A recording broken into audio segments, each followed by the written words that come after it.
మీ అందరికీ నేను ఒక ఇంపార్టెంట్ విషయం చెప్తాను. బహుశా మీ అందరికీ కూడా ఈ విషయం తెలిసి ఉండకపోవచ్చు, తెలిసి సైన్స్ కూడా లేదనమాట. నేను చాలా రోజులు మామిడి తోటల్లో పనిచేశాను. అయితే ఏంటంటే మామిడికాయల కోసం అనమాట ఈ సబ్జెక్టు. మనం మామిడి పండు తినేస్తాం కదా, అంటే బంగినపల్లి తింటాం, అలాగే సూరండాయ తింటాం, సిరిరసాలు తింటాం.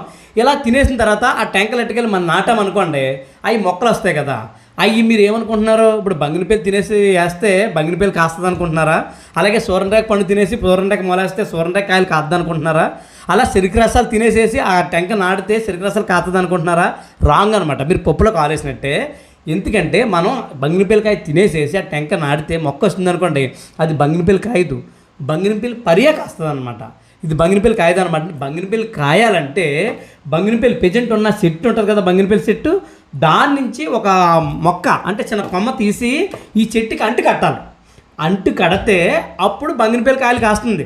అంతేగాని చెప్పేసి మనం సూరనరేకాయ తినేసేసి ఆ కాయ మొక్క వేసేసామనుకో మనకు సూరనరేకాయలు ఏం కాయదు.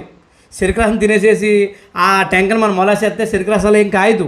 మనం ఈ మొక్కకి పరి అనమాట. చెరుకు రసం పరి అవుతుంది, అది సూరనరేక పరి అవుతుంది, అలాగే బంగినపల్లి పరి అవుతుంది అనమాట.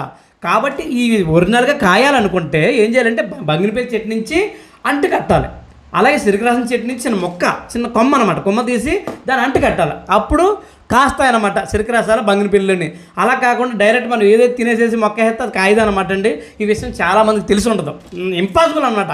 ఈ విషయం ఎవరికి తెలిసి ఉండదు. అంటే నేను మామిడి తోటలో పనిచేయాను కాబట్టి కొన్ని రోజులు నాకు మాత్రం తెలుసు. అసలు మీలో ఈ విషయం ఇప్పుడు దాకా ఎంతమందికి తెలుసు, అసలు ఇప్పుడు దాకా మీలో ఎంతమందికి ఈ విషయం తెలీదు, నాకు కామెంట్ చేయండి, నాకు కూడా తెలుస్తుంది. ఈ వీడియో ఎంతనమాట అండి. ఈ వీడియో మీ ఫ్రెండ్స్ అందరికీ షేర్ చేయండి. ఈ విషయం చాలా ఇంపార్టెంట్ విషయం ఇది. అలా వీడియో లైక్ చేసి మన పేజ్ని ఫాలో చేయండి మరి.